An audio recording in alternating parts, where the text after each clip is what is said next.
अभी राम आने के बाद कृष्ण आते हैं। कृष्ण की महिमा, कृष्ण की महिमा इतनी है, जो कृष्ण का कथागान गाता है या सुनता है, किसी को सुनाता भी है, तो उसका कभी अंत नहीं होता। तो उन्होंने कहा है कि कृष्ण कथा जहाँ भी होती है वहाँ हमें उसका लाभ लेना चाहिए। आहुक के दो पुत्र, एक देवक और दूसरा उग्रसेन। देवक की जो 7 कन्याएं थी, उनकी शादी वासुदेव से होती है, और जो है माने उसमें जो 7वीं है उससे उनको रोहिणी का नाम का पुत्र होता है। रोहिणी से ये 7वां बाल माने जो बलराम, पहले पर माने शब्द ब्रह्म आते हैं, उसके बाद में पर ब्रह्म आते हैं, तो वही 7वां। और 8वां साक्षात श्री कृष्ण भगवान प्रकट हुए। 7वां बलराम और 8वां रोहिणी से बलराम है, और ये जो है देव 8वां श्री कृष्ण भगवान है। लेकिन कहा गया है कि भगवान ने जो जन्म लिया है, तो गीता में स्पष्ट कहा है, परित्राणाय साधूनां विनाशाय च दुष्कृतम धर्म संस्थापनार्थाय संभवामि युगे। परित्राणाय साधूनां, साधूनां म्हणजे क्या? खाली जो साधु है उसके लिए नहीं, जो मेरे ही मार्ग पे चल रहा है, हमारे म्हणजे ऋषि मुनि पे मार्ग को अपना रहा है और संसार कर रहा है, उनको लिए परित्राणाय साधूनां विनाशाय च दुष्कृतम। जो मने उनको जो त्रास दे रहे हैं, तकलीफ दे रहे हैं, उनको बचाने के लिए और अच्छा धर्म स्थापन करने के लिए भगवान ने युग युग में जन्म लेते हैं। और जो बोलते हैं कृष्ण भगवान में जो तन्मय हो जाता है या उसके जीवन से विकार निकल जाते हैं, तो उसको मुक्ति मिलती है। जो मुक्ति माने क्या? मुक्ति हमारे मन को मिलती है, मुक्ति हमारे आत्मा को नहीं मिलती है। आत्मा को परमात्मा में विलीन होना है, हमको लगता है मुक्ति मिलती है, मुक्ति मन को मिलती है। तो कहने वही कहा है कि भेद 2 प्रकार के हैं, एक सिद्ध भेद माने सिद्ध भेद और औपाधिक भेद, माने 2 प्रकार के भेद है। माने हम जो सोचते हैं ना कि मन को तकलीफ हुई तो आत्मा को होना चाहिए, लेकिन आत्मा को नहीं होती है।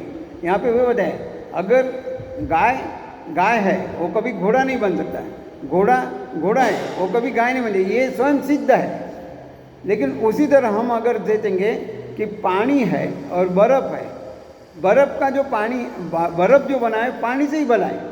पानी तो शीतल है लेकिन उसका बर्फ़ बना है। या तो पानी को अग्नि देने से गर्म होता है, लेकिन उसको उपाधि दी हमने, इसलिए वो गर्म लगता है। तो वैसे ही हमारे जो आत्मा है उसको हम ये इसकी उपाधि लगा दे, जो तकलीफ होती है, तो हमको ऐसा है जो तकलीफ हो रही है आत्मा को हो रही है, आत्मा को नहीं होती है, लेकिन जो तकलीफ होती है मन को होती है। और अगर उसमें से तकलीफ में से मुक्ति मिलती है तो मन को मिलती है, आत्मा को नहीं मिलती है। ये यहाँ पे समझाया गया। फिर बाद में बोलते हैं ये सब तो मेरे ही अंश है, ममई अंशो जीवलोके जीवभूत सनातन मनश्चष्टानि इंद्रियाणि प्रकृतिस्थानि कर्षति। भगवान खुद कहते हैं ये मेरे अंश है, सनातन अंश है, और प्रकृति में स्थित 5 इंद्रियों में इनको आकर्षित किया है। तो वहीं ये जो मन को है ना, मन को हटाकर हमें अनुकूलता में ले जाना है। हमारा मन हमेशा क्या प्रतिकूलता में चलता रहता है। 90% से ज़्यादा हमारा मन प्रतिकूलता में चलता है। तो उस मोह को वहीं फिर से कहेंगे कि मन को दबाना नहीं है, मन को दबाना नहीं है, मन को प्रतिकूलता में से अनुकूलता में ले जाना, यही हमारा मकसद होना चाहिए। हमारा लगता है कि चलो आज कुछ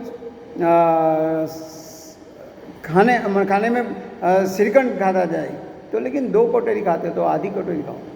माने वही जो प्रतिकूलता जो है अपने शरीर के लिए श्रीखंड अच्छा थोड़ा अच्छा है, लेकिन 2 कटोरी खाना बने तो शरीर के लिए अच्छा नहीं है। तो वही कहने का मतलब है, प्रतिकूलता जो है हमारे शरीर के लिए प्रतिकूल हो सकता है, उसको हटाकर मन को अनुकूल बनाना चाहिए कि मेरे शरीर को कितना माप पकाता है। क्योंकि शास्त्र में कहा गया है कि हम जो अन्न लेते हैं औषधि की तरह लेना है, लेकिन हम जब खाना बांटते हैं ना, कोई नियंत्रण नहीं रहता है। बाद में जो देखा जाएगा, कुछ होता है तो दवाई ले लेंगे, एसिडिटी होता है, ये होता है, लेकिन ये ऐसा करते करते, ये जो आज थोड़ी एसिडिटी हुए, ऐसा करते करते सालों में उसको बड़ा रोग में उसका परिवर्तन होता है। ये तो दूर बात है, लेकिन कहना है मतलब जो है प्रतिकूल ले जाने और कृष्ण तत्व की महिमा, इससे भूख और प्यास मिट जाती है, मोह छूट करता, तन्मयता लगती है। भगवान के अगर हम तन्मय हो जाते हैं तो हमारा जो भूख प्यास है घनी, अगर सही अर्थ में हम भगवान के पास बैठे ना, तो हमारा तन और मन भगवान में अगर एकाग्र होता है, हमको भूख भी नहीं लगती। कभी कभी हमारा जो भूख और प्यास वो मिट जाती है और परमात्मा का सतत स्मरण होता है, और इसमें ही हमें सच्चा आनंद मिलता है। देखिए, जितने समय हम सही मन से भगवान के पास बैठेंगे ना, हमारा मन प्रफुल्लित रहता है, आनंदित रहता है। लेकिन जैसे वहाँ से उठे और संसार में माने प्रवेश किया, तो हमारा मन चल विचल होता है और हमें तकलीफें चालू हो जाती है। तो वहीं कहा गया है कि जितना हम अपने मन को संसार से निकालकर, संसार बंधन में से निकालकर भगवान की ओर संपूर्ण माने परमात्मा को जोड़ने का प्रयत्न करेंगे, तो हमें उसका आनंद मिलेगा। हमें कोशिश यही करनी है। फिर से कहूँगा, संसार करना है, संसार में रहे तो संसार छूटने वाला नहीं है, लेकिन उसमें से मेरे को संसार को कितना महत्व देना है, ये मेरे ऊपर निर्भर करता है, मुझे सोचना है। तो उसके बाद में बोला है सबको आनंद मिलता है। और कृष्ण भगवान कैसे हैं? बालक के साथ बालक, छोटा बच्चा है उसके बालक के साथ बालक, युवा है युवा के साथ युवा, ज्ञानी है ज्ञानी के साथ ज्ञानी, योगी है योगी के साथ योगी। कहने मतलब वही है कि हमारा भी जीवन ऐसा होना चाहिए। ऐसा नहीं कि मैं तो अभी बड़ा हो गया, बच्चों के साथ कैसा खेलना है, लेकिन बच्चों के साथ खेलने में कभी कोशिश करो बच्चा बन के देखो, आपको उतना समय कितना अच्छा लगता है। उतना समय हमारा बहुत अच्छा जाएगा, हमें कोई तकलीफ नहीं होगी, या तकलीफ होती है तो हम तकलीफ को भूल जाएंगे उतना समय के लिए। तो हमें बालक अगर मेरा होता है, थोड़ा समय निकालो, अपने घर में बच्चे उनके साथ खेलो, उनके साथ रहो, अन्य है उनको लेके उनके ना, और पड़ोस के भी उनके साथ में बच्चे सब कुछ खेलो ना। क्या होता है, बालक के साथ बालक बनो, युवा के साथ युवा बनो, जो युवा है उसके साथ युवा बनो। ये मत बोलो अरे नहीं आप तो यार अच्छा दौड़ सकते हैं खेल सकते हैं, अरे मैं भी थोड़ा प्रयत्न करूँगा, क्या हुआ, मैं भी क्रिकेट खेल सकता हूँ, मैं भी वॉलीबॉल खेल सकता हूँ। ये माने ये हमेशा उत्साह और उमंग बना के रखना है जो युवा का होता है। नहीं तो आजकल तो है ना 18-20 साल के युवा भी बूढ़े हो जाते हैं, मेरे से ये नहीं होगा, मैं नहीं कर पाऊँगा, मेरे पास इतना काम है, मैं बहुत व्यस्त हूँ। अरे कहाँ का व्यस्त, त्रस्त है, व्यस्त नहीं त्रस्त है, क्योंकि सब टेंशन लेके बैठा है पढ़ाई का। और फिर बाद में क्या, ये जो कलयुग का जो वातावरण है उसका भी उसके ऊपर असर होता है। लेकिन उसमें से माने जैसा भगवान ने बोला है युवा के साथ युवा बनना है, बालक के साथ बालक बनना है, रुद्धों के साथ रुद्ध बनना है, ज्ञानी के साथ ज्ञानी बनना है। अगर किसी के पास ज्ञान है उसके पास जाके बैठो, उसके पास जो ज्ञान है वो अपना लो, अपना जो थोड़ा ज्ञान है उसको भी दो, लेकिन किसी को सुधारने की भावना नहीं रखना है, किसी को उपदेश देने की भावना नहीं रखना है।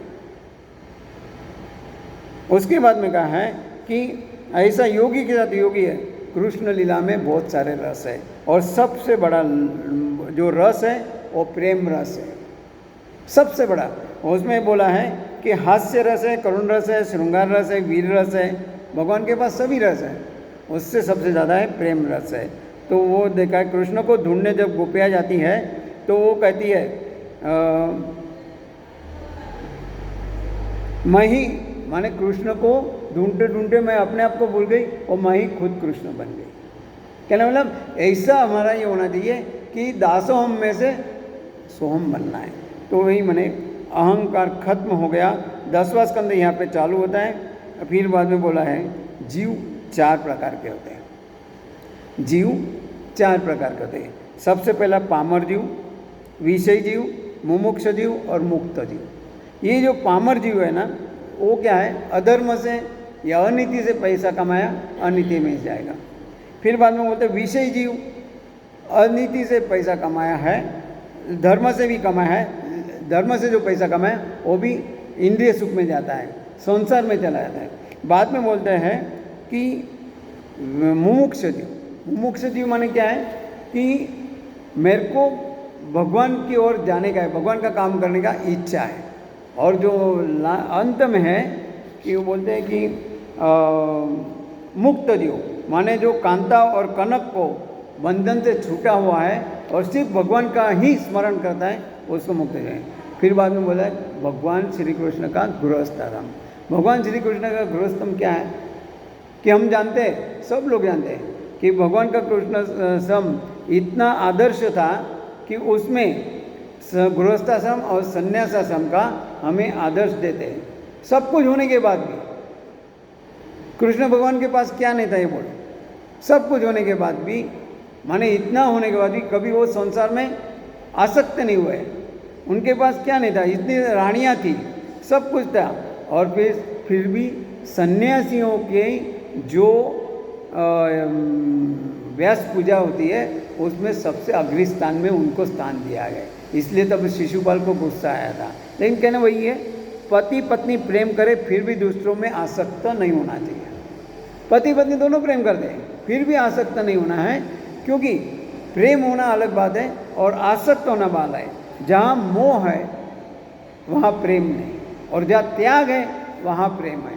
तो उस तरह से बोला गया है, समाधि में बैठे हो, हम लोग समाधि में हो ना, बैठे हो तो हमें ये होता है। लेकिन समाधि में नहीं होते हुए भी हमें समाधि जैसा अनुभव करना है। माने मन को ऐसा निर्विषय बनाना है। यहाँ पे कहा गया है कि मन को निर्विषय बनाना है। आँख बंद हो और समाधि में बैठे तो हम ठीक है समाधि लगे, लेकिन आँख खुलते ही मेनका के इसमें विषयों की तरफ फंस गए थे। आँख खुलते 60,000 साल उन्होंने तपस्या की थी, किसको बोलते हैं। लेकिन जैसे ही आँख खुली वैसे मेनका में फंस गए। तो कहा गया है कि आपको जागृत अवस्था में भी समाधि लेना है, जो समाधि में आनंद होता है। नींद में क्या होता है, नींद में हमें लगता है कि हम सब कुछ छोड़ देते हैं, ये हमारा मिनी मृत्यु है, हमें कुछ याद नहीं रहता है। लेकिन समाधि में क्या है, हमको कुछ भी याद नहीं रहता है कि ये क्या है, वो क्या है, क्या है। तो ऐसा क्या है। फिर बाद में बोलते हैं कि गोपियों को खुली आंखों से भगवान के दर्शन होते थे। गोपियों ने क्या था, सब कुछ संसार भी कर रहे थे, लेकिन उनका मन में रटन एक ही था। आँख में कृष्ण था, कान में सुनने में कृष्ण कथा थी, फिर मुख से कृष्ण का नाम जपता। वैसा माने कृष्ण माने गोपियों को वैसा था, वैसे हमारा सर्वत्र भगवान देखने का ही होना दे। फिर बोलते हैं श्री कृष्ण भगवान कभी अच्युत नहीं हुए। अच्युतम केशवम राम नारायण। अच्युत माने क्या है कि जिसका कभी क्षय नहीं होता है, जिसको कभी ये नहीं होता है। तो कहने में यहाँ पे कहा गया है कि श्री कृष्ण 125 साल तक जिए, लेकिन तब भी 25 साल के युवान को शर्मावे ऐसी उनकी माने शरीर की ये थी, अंग स्थिति थी। यहाँ पे उन्होंने वही कहा है, अंग कांति ऐसी थी कि शरीर का एक भी बाल सफ़ेद नहीं हुआ, एक भी दांत टूटा नहीं है, कभी कोई शरीर में कोई प्रॉब्लम नहीं। यहाँ पे वही हुआ। फिर बाद में बोलते हैं उनका यदुवंश का नाश हुआ, सोने की लंका भी गई, लेकिन उनके चेहरे पर इतना सा भी बदलाव नहीं आया। जैसे हमने कल राम का चरित्र देखा था, राजा भी उनको होने वाला है, तब भी उनको आना इतना ही नहीं हुआ। भरत को देना चाहते हैं और राजा भी नहीं हो रहा है, फिर भी उनको कुछ नहीं हुआ। नहीं तो हमें क्या होता है, हमारा जरा कुछ, अरे मेरे को ये फ़ायदा होने था, नुकसान कैसा हो गया, हम ये तरह सोचते हैं। लेकिन यहाँ पे कुछ भी असर नहीं है। तो वही बोला है कि श्री कृष्ण की उनकी जो मन की शांति है अचल है, वैसे हमारे जीवन में भी मन को अचल बनाना है, स्थिर रखना है, स्थितव रखने बनना है। सुख दुख के समय कृत्वा लाभा लाभो जया जो। तो ये जब तक हम नहीं करते हैं तब तक हमारा विकास नहीं होता है। मन को शांत रखना है। मन को शांत रखने के एक ही है कि जब भी आप, फिर से कहूँगा, मेरी माँ मेरे साथ में है, मेरे को कोई तकलीफ नहीं होगी। इतना सा जो छोटा सा ये वाक्य है, छोटे बच्चे को डर लगता है कि माँ साथ हो तो, चाहे सामने सांप खड़ा हो या कोई गुंडा ही खड़ा है, उसको पता है माँ संभाल लेगी। वैसे मेरे हर क्षण में ये महसूस करना है, ये अनुभव करना है कि मैं तो जी रहा हूँ, लेकिन किसकी वजह? ये मेरी माँ मेरे साथ में है, ये मेरे को पुष्टि दे रही है, ये भगवान मेरे साथ है। तो देखो, ऐसा मैंने महसूस अगर करोगे ना तो कोई तकलीफ नहीं होगी। पहले मैं तो ये कहूँगा कि दुनिया में तकलीफ है ही नहीं अगर आपके साथ माँ है तो। हमारे साथ अगर हमारी माँ है, तकलीफ जैसा लगेगा ही नहीं, मौज मस्ती जिएंगे हम लोग, लेकिन वो माँ का हाथ छोड़ना नहीं है।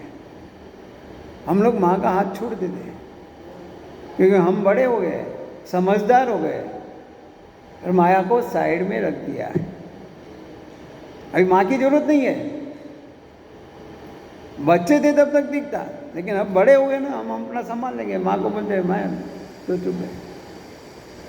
आजकल वही हो रहा है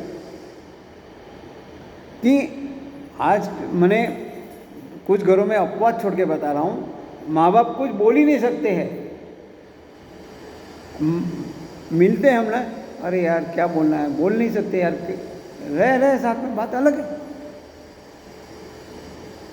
लेकिन यहाँ पे माँ बाप को भी उतना ही सम्मान देना है जितना हम ये कर दें। तो माँ मेरे साथ है, बाप मेरे साथ है, तो मेरे को डर किस बात का? और उसको एक ये मिल जाता है, ताकत मिल जाती है। ऐसे मैंने एक बार क्या होता है कि एक आदमी को, मैंने ऑफिस में था, तो उसको प्रमोशन मिलता है। तो प्रमोशन मिलता है तो पिताजी उसको पूछते तू अभी खुश है ना? बोले नहीं। तो उसके बाद आते हैं, हाथ रखते हैं उसके ऊपर और बोलते हैं अभी क्या है, खुश है? बोले अभी खुश नहीं, बहुत खुश हूँ, क्योंकि आपका हाथ मेरे सर पर है, आपकी वजह से ये मेरे को मिल रहा है, आपकी वजह से मैं कर रहा हूँ। कहना मतलब मेरे पास, अगर मैंने वही कहा गया है कि अगर मन को शांत रखना है तो भगवान को अपने पास रखना है। फिर बाद में आते हैं यहाँ पे सुखदेव जी भगवान कहते हैं कि अभी भगवान का जन्म होने जा रहा है, कि भगवान आप हमारे यहाँ आओ, हमारे हृदय में विराजो और आपकी कथा आप खुद ही करो, कि हम उतने लायक नहीं है, आपकी कथा आप खुद ही करो। तो भगवान वहाँ आते हो, विराजते हैं और आगे का जो है ना वो बोलते हैं कि धरती पर त्रास होने लगा, दुख बढ़ा, माने लोग परेशान हो गए, इतने परेशान हो गए कि क्योंकि जो उनको आसानी से मिलने वाला था बहुत परेशानी झेलनी पड़ती थी। भाइयों भाइयों में झगड़ा लगा, माँ बेटा पिता, माने धरती पर इतना अत्याचार बढ़ गया कि न पूछा। तो धरती माता परेशान हो गई ब्रह्मा के पास। ब्रह्मा के पास गई, ब्रह्मा को कहा कि भैया ऐसा ऐसा है, धरती पर तो ये सब आप देख रहे होंगे, फिर भी क्यों तो वो मेरे को पता नहीं है, लेकिन मैं तो बहुत परेशान हुई, मेरे से संभालना नहीं था, आप आओ। तो ब्रह्मा ने कहा वासुदेव देवकी के घर में प्रकट होऊंगा, उसके पहले आप लोग भी जाओ और मैं आऊँगा। ऐसा करके उनको ये भेज दिया। फिर वहाँ पे यहाँ पे वसुदेव और देवकी का जो है शादी बताया। कंस के वहाँ बारात लेके वसुदेव आते हैं, उनकी शादी देवकी माने इसके साथ होती है, वो देवकी के साथ। शादी होने के बाद खुद उसका भाई कंस उसको और उसके जीजा माने वासुदेव को लेके उनको छोड़ने जा रहा था। जब छोड़ने जा रहा था तो रास्ते में आकाशवाणी हुई। आकाशवाणी हुई तो आकाशवाणी ने बोलता है, अरे मूर्ख, क्या कर रहा है तू? इधर उधर दिखता है। अरे तू जिसको ले जा रहा है उसका 8वीं संतान या 8वां पुत्र तेरा वध करने वाला है, तेरा कत्ल होगा। बस इतना सुना और गुस्सा हो गया और अपने यहाँ से तलवार निकाली और अपने ही बहन को मारने लगा। देखो अभी तक जो शादी में बहुत नाचा कूदा, डांस किया, सब कुछ किया, सबको खाना खिलाया, सब किया, लेकिन जैसा उसने सुना कि इसका 8वां पुत्र उसका वध करने वाला है, अपनी तलवार ली, अपनी बहन को मारने लगा। यहाँ पे वसुदेव जी ने बहुत शांति से उसको संभाला इस प्रसंग को। नहीं तो दूसरा कोई होता है तो हम उसके साथ युद्ध करने लग जाते हैं, दूसरा अपनी तलवार निकाल ले लो। वसुदेव ने बहुत अच्छी तरह से रहा, रुक जा, तू क्या कर रहा है? ये तेरी बहन की तू हत्या करेगा तो एक महिला हत्या का तुझे पाप लगेगा, बहन को हत्या कर रहा है ये दूसरा पाप लगेगा, और ये तो तेरे को कुछ करने वाली नहीं है। इसका 8वां पुत्र तुझे मारने वाला, तो इसको क्यों परेशान कर रहा है, इसको क्यों मार रहा है? उसने किस माने प्रसंगों को किस तरह से लिया, ये सोचने वाली बात है। कितना बड़ा कि सामने मृत्यु खड़ी है पत्नी की, लेकिन उसने बहुत आराम से कहा, तेरे इसका 8वां पुत्र मारने वाला है तो इसको क्यों मार रहा है? मैं ठीक है, हमारे 8वां पुत्र होगा, आपको दे दूंगा, आपको जो करना है करो। ये कौन क्या सोचता है? जिसको मैंने ज़्यादा बुद्धि ठीक नहीं होती ना, या विनाश काले विपरीत जो भी कुछ करना है, लेकिन जिसकी बुद्धि ठीक नहीं है, जिसके पास भगवान नहीं है, उसको ऐसा तो मन में समाधान नहीं रहा है, चलो ठीक है 8वां पुत्र मारने वाला है, ये दोनों को छोड़ देता है। दोनों अपने घर आ जाते हैं, संसार चल रहा है। पहला पुत्र हुआ, वसुदेव लेके गए, ले भैया पहला पुत्र, मैं अपना वचन का बंदा हुआ हूँ, वचन नहीं छोड़ने वाला, ये पहला पुत्र तेरे को। जैसा पहला पुत्र दिया तो मन में आता है, अरे ये तो पहला ना, मेरे को 8वां मारने वाला है, इसको क्यों मारूं, क्यों बालते का पाप लो। उसमें भी थोड़ी मैंने अच्छी सात्विक शक्ति थी, नहीं थी ऐसी बात नहीं है, लेकिन अभिमान हमको गिरा देता है, पतन करा तो बात अलग है। लेकिन उसने सोचा कि ये 8वां पुत्र वाला है तो पहला है, छोड़ दो, इसलिए वसुदेव बोलते जाओ वापस। वसुदेव आ जाते हैं, वहाँ पे देवकी भी खुश हो जाती है, अरे मेरा पुत्र और वापस आएगा मौत के मुंह से, खुश हो गई। लेकिन नारद है ना, आपको हम सबको पता है, अरे उसको वो जवाबदारी दी है, तो वो आता है कंस के पास, अरे बोलता है ये क्या किया तूने, क्यों? उसको पता है अगर इसमें पाप नहीं बढ़ेगा तो ये मरेगा नहीं, अरे ये जिंदा रहेगा तो लोगों को ज़्यादा परेशान करा, इसको तो मारना है, इसको पाप बढ़ाना है। तो नारद जी वहाँ आते हैं और कहते हैं, अरे तेरे को पता नहीं 8वां पुत्र कोई भी आ जाए, ये भी हो सकता है, अंत से गिनो तो ये 8वां पुत्र यही हुआ। तो कौन से उसको पूछता है, क्या इसको मार डालूं? मेरे को मत पूछना, मेरा काम तेरे को सावधान करना था कि इसका 8वां पुत्र तेरे को मारने वाला है, वही पहले से आएगा अंत से आएगा, मेरे को पता नहीं है, ये तू अभी सोच। मेरा काम तेरे को सावधान करने का मैंने कर दिया। नारद जी को लगा के आ गए वापस। जैसे आ गए, इसने दोनों को बुलाया, पहला पुत्र को उठाया, उसको मारा और इस दोनों को भी कैद में डाल दिया, ताकि ये यहाँ रहेंगे, इनको जितने पुत्र होंगे उनके हम मारूंगा, मैं एक को भी नहीं छोड़ूंगा। माने देखो, हम भी कारावास में बंद गए, अभी हम भी कारावास में, एक प्रकार का हम कारावास में है, वो लोग जेल में बात अलग है, उनका कारावास अलग है, हमारा भी ये हम कारावास में आए, इसमें से हम तो मुक्ति चाहिए। ये संसार एक कारावास ही है, यहाँ पे बहुत अच्छा कहा, ये संसार रूपी कारावास में हम लोग बंद हैं। संसार में जो जागता है उसे भगवान मिलते हैं, और सभी जीत हम जब भी मैंने जब भाग रहे, जो जागत है सो पावत है, जो सोवत है वो खोवत है। कबीर और मीराबाई सब जागे, उन सबको भगवान मिले। माया का आश्रय लेकर भगवान अवतार लेते हैं। और फिर बाद में यहाँ का है भगवान का जन्म होता है कि भाद्रपद षष्ठी के दिन रोहिणी के उदर से बलदेव प्रकट हुए, जो शब्द ब्रह्म का रूप है। शब्द ब्रह्म के बाद पर ब्रह्म आते हैं, जो दूसरों को आनंद देती है वो यश देती है, वो यशोदा। दूसरों को जो आनंद देती है, यश देती है, वो यशोदा। मैंने वहाँ भी कहा है यशोददाती इति यशोदा, उनके वहाँ परमानंद आते हैं। शांडिल्य ऋषि के कहने से सब गोपाल निर्जला एकादशी का व्रत करते हैं। यहाँ पे फिर एकादशी का आता है, हमें जो सावधान कर रहे हैं। एकादशी का महत्व हर एक अध्याय में आ रहा है। हमें एकादशी करना है, नहीं करते हैं तो करना है। ये वही होता है कि एकादशी का व्रत करते हैं। देवकी का गर्भ में धारण किए 9 मास पूर्ण हुए, और जब परम शोभायमान और सर्वगुण संपन्न समय हुआ, चंद्र रोहिणी सप्तम में आया, दिशाएं स्वच्छ हुई। दिशाएं स्वच्छ हुई माने प्रदूषण वगैरह कुछ भी नहीं, दिशाएं स्वच्छ हुई, वहाँ ये नहीं है। तो ऐसा करते करते श्रावण मास के कृष्ण पक्ष अष्टमी को मध्य रात्रि के देवकी के वासुदेव समक्ष कमल नयन अद्भुत ब्राह्मण रूप चतुर्भुज ब्राह्मण नारायण प्रयत हुए। तो कहने मतलब भगवान का श्री हस्त में शंख चक्र गदा पद्म आयुध थे, मेरे चरण का आश्रय करता है। उसके चारों पुरुषार्थ माने धर्म अर्थ मोक्ष और काम, ये मैं संभालता हूँ। यहाँ पे वही कहा गया भगवान का जन्म हुआ है तो कि भगवान चारों ओर चतुर्भुज है, चारों ओर देखते हैं। और फिर कहते हैं कि इनके वहाँ चतुर्भुज अदृश्य हुए और 2 हाथ वाले कन्हैया प्रकट हुए, प्रत्यक्ष प्रकट हुए। ध्यान करने की जरूरत है अभी भी। देखो संपत्ति और संतति, अभी तक वसुदेव और देवकी के जीवन में क्या था?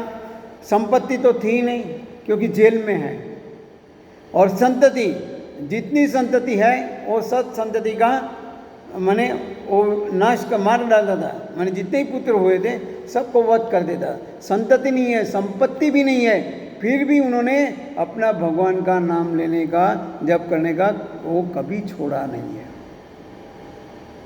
उन्होंने बोला जब राजमहल में देता तब तो तकलीफ थी राम नाम या कोई भी भगवान का नाम लेने की। यहाँ जेल में कारागृह में है तो बहुत मौका मिला और कोई परेशान करने वाले नहीं थे, इसलिए वो भगवान का नाम करते गए।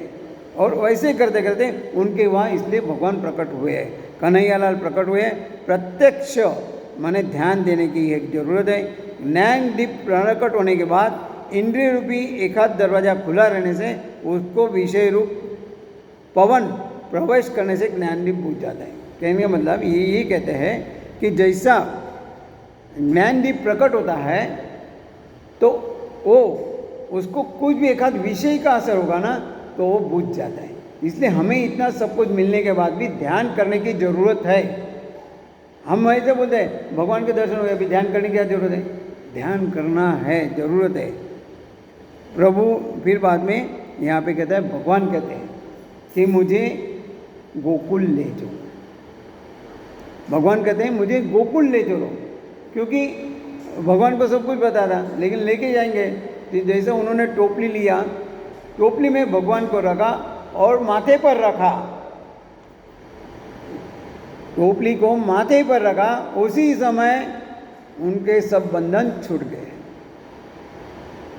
भगवान का स्पर्श अपना मस्तक में दिमाग में होता है तो हमारे भी बंधन सब छूट जाते हैं। यहाँ वो कहने का मतलब है सब बंधन छूट जाते हैं, लेकिन हम अपने मस्तक में भगवान को रखते नहीं है, उसके दूसरे आता है, इसलिए हमें तकलीफ होती है। जैसे भगवान को रखे बंधन से छूट गए, और बंधन छूटे माने जितने भी वहाँ पे ताले लगे हुए थे सब ताले छूट गए। भगवान का स्पर्श होते हमारे जीवन में, अगर भगवान का स्पर्श है हमारे जितने भी संकट छूट जाएंगे, लेकिन भगवान का स्पर्श करते ही नहीं, हमें आने ही नहीं देते। तो ऐसा करते करते टोपली में लेके आते हैं, बाहर आते हैं, यमुना नदी मिलती है, वहाँ पे बड़े भैया मैंने शेषनाग बन के उनको छत्ती की जैसे पकड़ के रखा है। यमुना में प्रवेश करते हैं तो यमुना भी उनको मिलने के लिए आतुर थी। अभी मिलना तो है, अभी पूरा नमूना पूर्ण बाढ़ आई हुई है, लेकिन मिले जा रहे मैंने भगवान माथे पर संकट तो होगा ही नहीं। जैसे ही आ रहे तो माता जी ने भी अपना जो पानी का स्तर बढ़ाया, भगवान ने भी अपना टोपली में से पैर थोड़ा बाहर निकाला और यमुना और उनका दोनों का माने मिलन हुआ है, वहाँ पे स्पर्श हुआ है।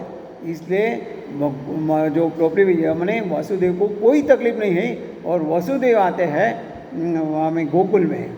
आने के बाद यहाँ पे सब लोग माने मोहमाया में सब सोए थे, वहाँ पे कृष्ण भगवान को रखा और वासुदेव ने वहाँ पे जो उनको लड़की हुई थी मायावी रूप से उसको लेके वापस आते हैं। जैसे वापस आते हैं तो और बंधन में आ जाते हैं। क्योंकि वही है कि जहाँ माया होती है वहाँ बंधन होता है और जहाँ माया नहीं होती है तहाँ भगवान होते हैं। जहाँ माया होती है वहाँ भगवान नहीं होते, सब बंधन से छूट जाते हैं। बाहर माने ये होने के बाद काल का भी माने फिर बाद में जब आते हैं तो यहाँ पे पता चलता है रावण अब ये कंस को, तो कंस क्या करता है, आता है उसको पकड़ के जैसे अगले बच्चन को उन्होंने मारा था इसको भी मारने जाता है तो माया देवी जो थे उन्होंने उसको मुंह पे लात मारी और आकाश में उड़ गई। और जब जा रही थी तब जाते जाते बोल गई, अरे तू मेरे को क्या मारेगा, माया तो आज कोई मार नहीं सका है। तेरा काल, तेरे मारने वाला काल अभी इस सृष्टि में घूम रहा है। माया को कोई नहीं मार सकता है, लेकिन माया को बदलना है। माया हमारे जीवन में है ना एक दासी है, हमारे घर में वो दासी है, वो हमको खिलाने के लिए रखी है। अगर वो हमारे ऊपर चढ़ बसती है तो उसको सीधा भगवान के चरण में रख दो, निकाल दो उसको, माने नहीं सुनती है तो फिर आपको तकलीफ नहीं है। यानी मेरे काल का जन्म हो गया है, कंस को पछतावा, वसुदेव देवकी से अपराध की क्षमा मांगता है। माने ये जो अपराध किया था उसने माने कंस ने, वो अपना अपराध का लिए क्षमा मांगता है कि मेरे बहुत बड़ी भूल गई, ऐसा है वैसा है। फिर बाद में वहाँ पे नंद महोत्सव होता है।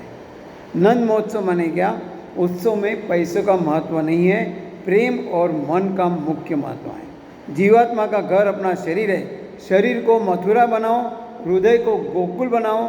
और ये नंद है, जीव है, शरीर मथुरा, हृदय गोकुल और नंद जीव बनता है। उत्सव का मतलब यही है। उत्सव हम जब मनाते हैं, उत माने ऊपर, माने सत माने प्राकट्य। ऐसा इंद्रियों की शादी श्री कृष्ण भगवान से कराओ। इंद्रियों की जो है उसको शादी माने समर्पण करना है, माने श्री भगवान के साथ उनका ये चला दो, उनकी शादी करा दो तो हो गया। कहने का मतलब क्या है कि हमें अगर भगवान को, हमारी जो इंद्रिय है, फिर से कहूँगा, हमारी जो इंद्रिय है ना, इंद्रिय पे ये घोड़े है, भगवान को क्या हमारा जीवन रथ में आप आओ, रथ को आप चलाओ और अच्छे मार्ग पर ले जाओ। लेकिन हम ये जो भगवान रथ तो मैं ही चलाऊँगा, मैं सक्षम हूँ, तो वही उसका पतन होता है। आगे जाके कृष्ण भगवान का जन्म हो गया, नंद महोत्सव हो गया। शंकर भगवान को पता चलता है कि भगवान तो प्रकट हो गए, तो मिलने के लिए आते हैं। आने के बाद देखते हैं, लेकिन शंकर भगवान का रूप हम सबको पता है कैसा है करके, देख के ही हर किसी को डर लगेगा। अपने को डर लगेगा तो बच्चे को ज़्यादा डर लगेगा। लेकिन जैसे आते हैं तो अपना बोल रहे हैं, तो यहाँ पे यशोदा का उस समय नियम था कि हर किसी को जो आता है भिक्षा उसको दान देने का। अभी जैसे शंकर भगवान आ गए तो यशोदा मैया को लगा कि भाई ये और जितने साधु संत आते हैं उनको चलो दान दे रहे, इनको भी भेज दो। तो दासी आई दान देने के लिए। तो शंकर भगवान बोलते मैं कोई इसके लिए नहीं आया हूँ, मेरे को दान नहीं चाहिए, मेरे को जो लाला को दर्शन करना है, मेरे को लाला को मिलना है। अभी वो दासी भी घबरा गई, बोलती इसको लाला के दर्शन करो, वो तो छोटा बच्चा है, बालक है। तो अंदर जाके इसे तो मैं कहूँगा माया, वो तो बोलता है कि लाला के दर्शन करना है। अरे वो क्या पगला गया है क्या? कहाँ लाला और कहाँ वो? अल्लाह, उसके गले में सांप है, वेश अमंगल जैसा लग रहा है, हाँ, हाथ में त्रिशूल जैसा है, मैं लाला को नहीं भेजूंगी। जैसा वो बोला कि नहीं भेजूंगी, उसने बोला भैया मैया तो मना कर रही है। और भगवान आके बैठे वहाँ और अपना जप करने लगे शंकर बाबा जी। वो आशेश्वर मंदिर आज भी वहाँ है, गोकुल के पास, जहाँ वो ये कर रहे थे। तो कहने मतलब है कि वो जप कर रहे हैं, भगवान का नामस्मरण कर रहे हैं। और यहाँ कन्हैया का भी उत्सुक है कि मेरा प्यारा भक्त आया है, उसको मिलना है करके, इसलिए कन्हैया रोने लगा। जब रोने लगा तो अरे क्यों रो रहा है, अभी तक तो चुप था, क्यों रो रहा है, अभी तक तो रो नहीं रहा था, क्यों रो रहा है? तो दासी बोलती कि मैया वो जो साधु है ना कुछ मंत्र बोल रहा है,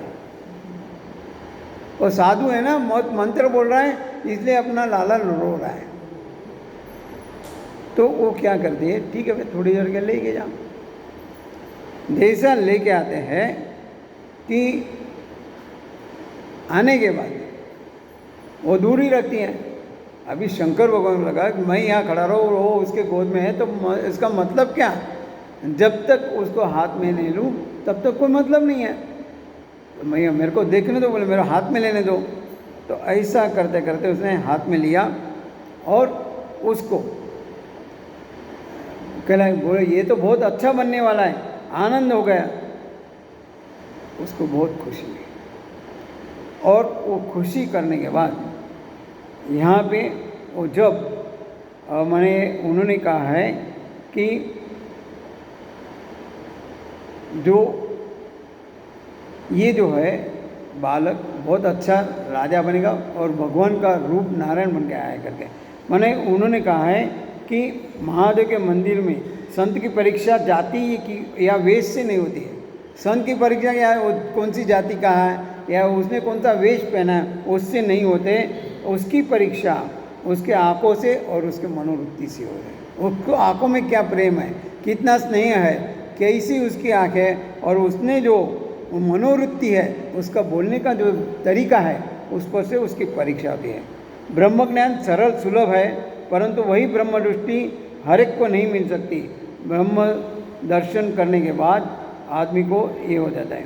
फिर बाद में बोलता है, माने ऐसा माने क्या है कि ये शंकर भगवान आके उनको मिल के उनका मिलन होके जाता है। फिर बाद में आता है नंद बाबा है ना, हर साल की तरह कर देने के लिए मथुरा में आते हैं।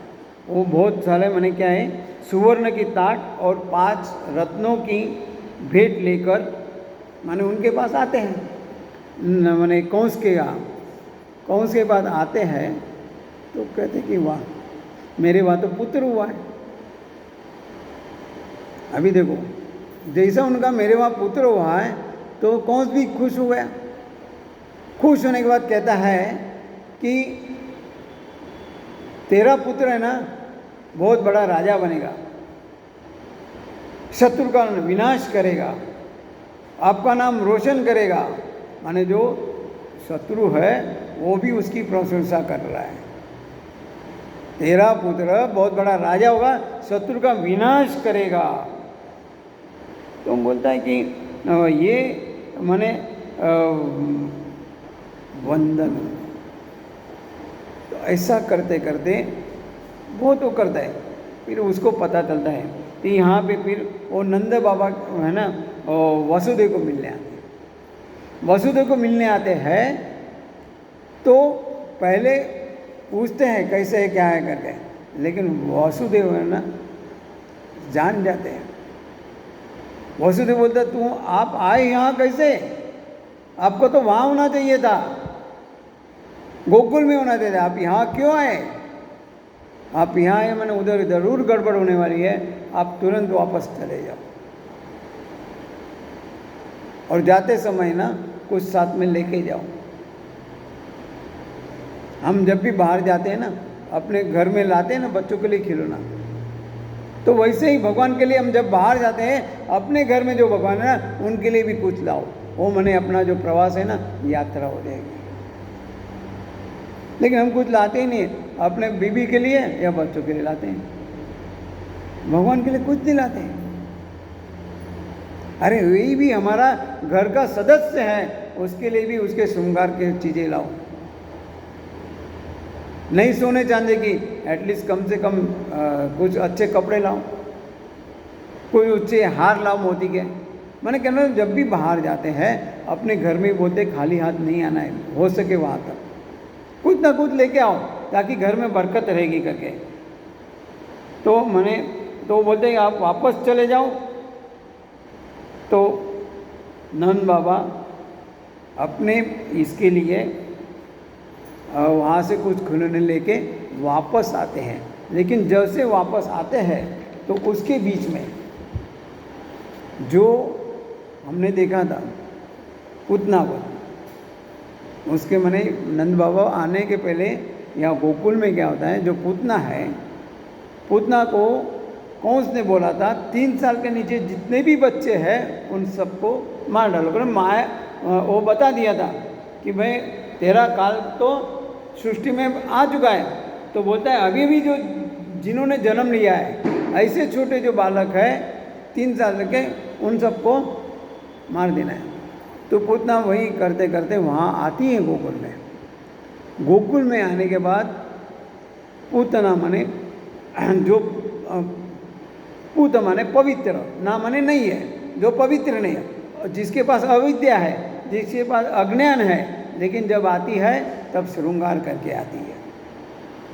हमारे पास अविद्या अविज्ञान है ना, हमको बहुत अच्छे लगते विषय, वो बहुत अच्छे लगते हैं, लेकिन उसका परिणाम हम जान नहीं सकते और हम उसको पहचान के अच्छा रूप धारण किया है, अब पहचानते नहीं है। तो वैसे ही पूतना आई, किसी ने पहचाने। आने के बाद वो माने क्या बोलते यशोदा से बोलते मैया आपको घर में कुछ काम करो, मैं इसको संभालती हूँ। उसने कहा आप अपना घर काम करो, मैं संभालती हूँ। जैसा यशोदा मैया गया और उसने अपने पास लिया, लेके बाहर आई और सीधा उसको लेके बाहर जंगल की ओर निकल पड़ी और उसने अपना वहाँ रूप प्रकट किया है। और ये रूप प्रकट करने के बाद वो क्या होता, उसको तो एक ही काम था कि इसको मारना है। कौन उसने बोला था मारना है, तो मारने के लिए उसने अपने स्तन पर जहर लगा के आई थी, उसको पीने के लिए उसने अपने दिए। तो इसका भगवान को तो पता था, इसलिए भगवान को भी लीला करनी थी। भगवान ने उसके दोनों स्तन पकड़ा, वो चूसने लगे। वो बोले कन्हैया छोड़ छोड़ छोड़ छोड़। बोले मेरे माँ ने तो मेरे को पकड़ना सिखाया, छोड़ना तो सीखा ही नहीं है, मैं कैसे छोड़ूंगा, मेरे को आज तेरा उद्धार करना है। देखो फिर से कहूँगा, भगवान के मार में प्यार है। भगवान मारते हैं लेकिन उनकी क्रिया में बदल हम लोग, लेकिन भाव एक है कि तेरा मुझे उद्धार करना है, तू क्यों चिंता कर रही है। तो ऐसा करके उसको वहाँ पे वो उसको ख़त्म करते हैं कि ये जो पूतना है ना, छठे दिन 6 गुण वाली,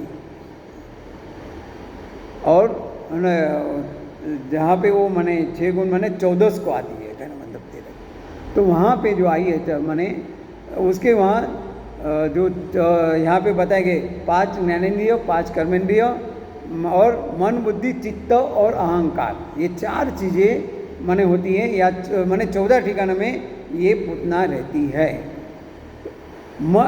5 ज्ञानेंद्रिय 5 कर्म में पता है, लेकिन मन क्या है, मन अपना संकल्प विकल्प करता है। मन बुद्धि क्या करता है, निर्णय लेता है। मन बुद्धि निर्णय लेने के बाद चित्त माने क्या है, उसकी क्रिया करता है। और फिर वह जो क्रिया करता है, क्रिया के पीछे जो किया है उसको अभिमान रहता है, इसलिए उसको अहंकार बोलते हैं। मन बुद्धि चित्त अहंकार।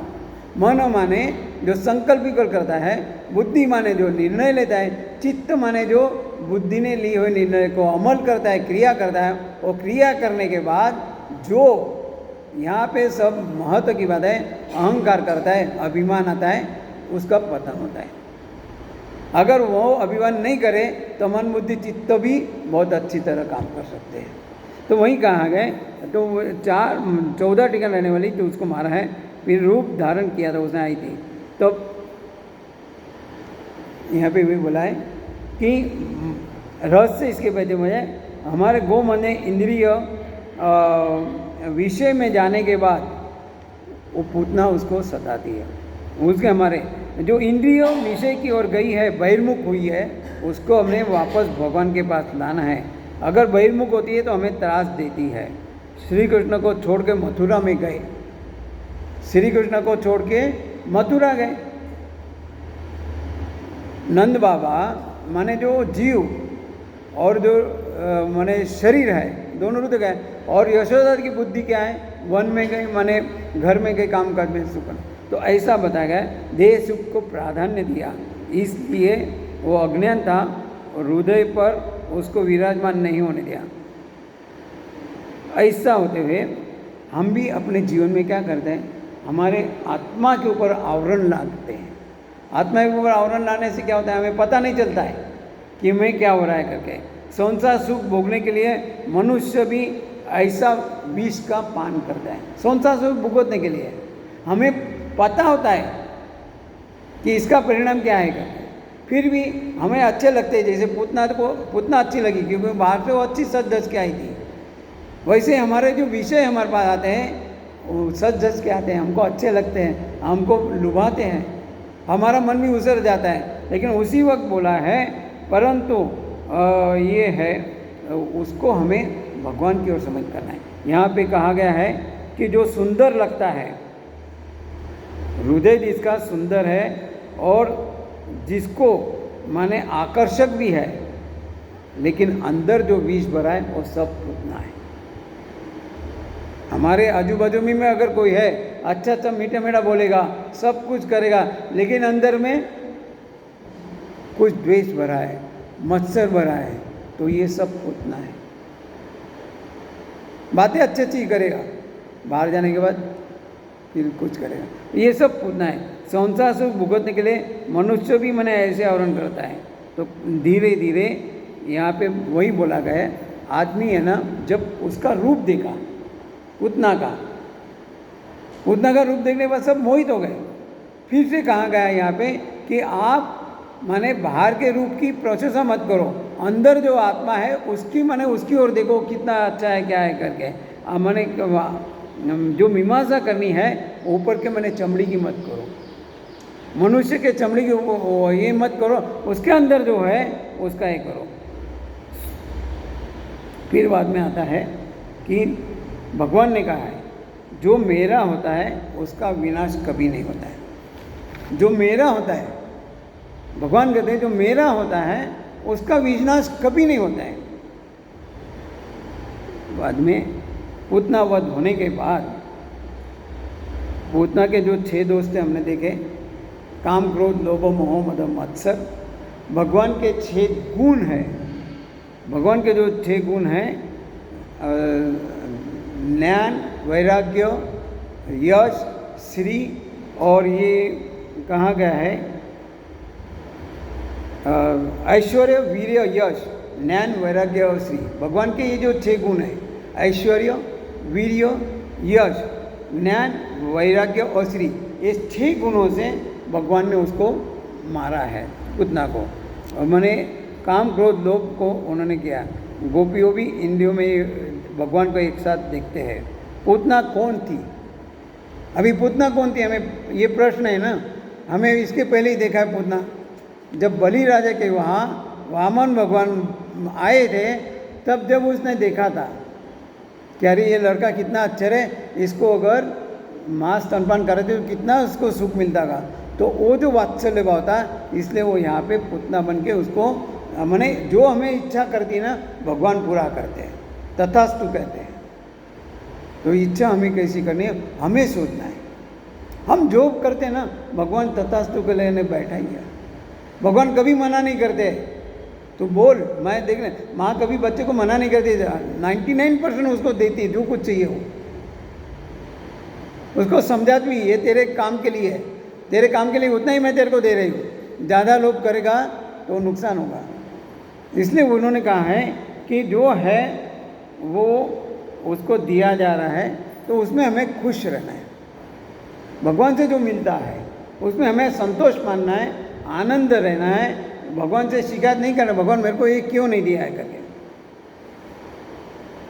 ऐसा करते करते जो उसके वध हो गया, फिर उन्होंने उसका अग्नि संस्कार भी किया है, क्या बोलते हैं, पूतना का। होने के बाद अंग परिवर्तन का उत्सव आता है। उत्सव के दिन शक्ति का, मन का और वाणी का हमें ज़्यादा से ज़्यादा उपयोग करना है और भगवान का करना है। अंग परिवर्तन माने क्या है पता है? अंग परिवर्तन माने हमारे तन, मन और धन जो है प्रभु के कार्य में ज़्यादा से ज़्यादा उपयोग में लाना है। फिर बाद में कहा गया है कि यशोदा माने उस दिन दान करती है। यशोदा उस दिन दान करती है। जब दान करती है तो उसको लगा दान इससे अच्छा होना चाहिए,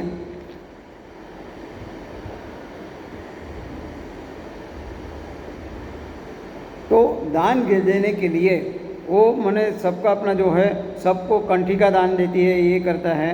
और हमारे पास जो दिया है, यहाँ कहने का मतलब हमारे पास जो भगवान ने दिया है उसका भी हमें दान करना है। जैसा यशोदा मैया ने किया है वैसा दान देने से जितना आप दोगे उतना बढ़ेगा, ये हमेशा ख्याल रखना है। हम जितना किसी को देंगे उतना हमारे पास बढ़ता है, ये ख्याल रखना है हमें।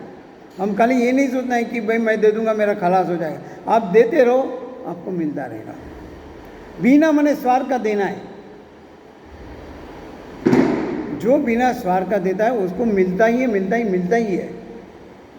एक बार एक युवा लड़का पढ़ भी रहा था और साथ में अपना जो पढ़ने का खर्चा निकालने के लिए साइड में कुछ ऐसा छोटा मोटा काम भी कर रहा था, मैंने बिजनेस सेल्समैन की काम कर रहा था। तो ऐसे घूमते घूमते एक दिन वो एक कॉलोनी के फ्लैट में जाता है, वहाँ अकेली लेडीज होती है। तो उसके पास बहुत सारा सामान था बेचने के लिए। गर्मी के दिन थे, वो बेचारा गर्मी में घूमते घूमते चल के आया होगा, पसीना निकला है। और जो औरत थी उसने देखा कि यार ये तो लड़का बहुत थका हुआ है, उसको बिठाया, सबसे पहले पानी पिलाया। और पानी पिलाने के बाद वो बोलती क्या बेचने के लाए? वो सब देखा, लेकिन भाई तेरी एक भी चीज़ मेरे काम की नहीं है, मैं ये कोई यूज़ नहीं कर रही, मेरे कोई उपयोग में आने वाली नहीं, मैं तो नहीं ले सकती, लेकिन तू रुक जा।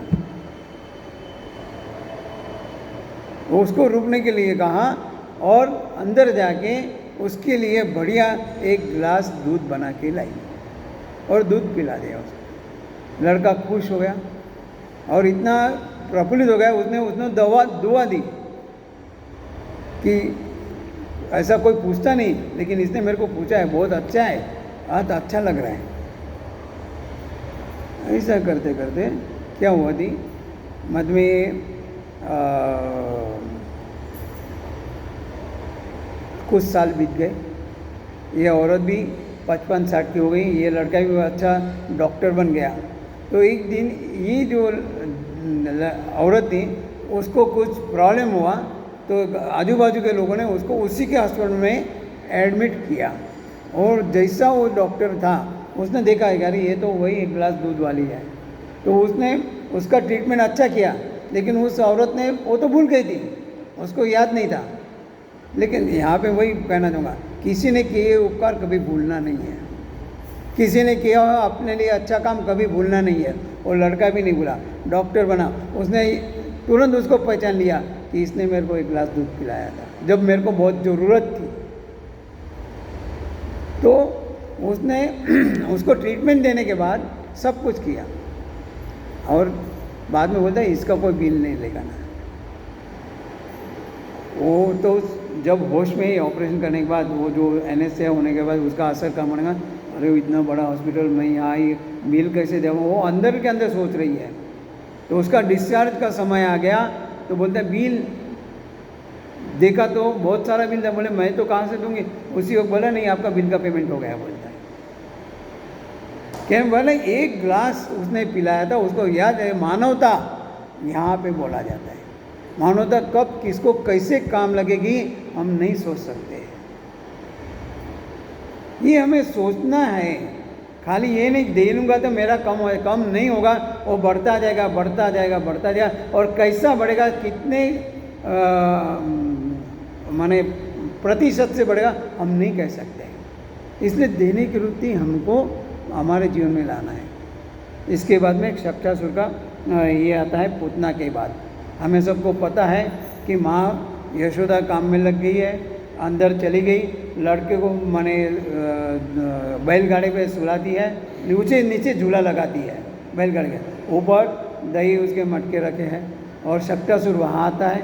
भगवान अपने माने ये हो गए तो पैर हिलाते हैं, तो जैसे पैर हिलाते हैं तो शक्टासुर उल्टा गिरता है और मर जाता है। तो यहाँ पे ऐसा है, आगे खाने बाद में देखते हैं।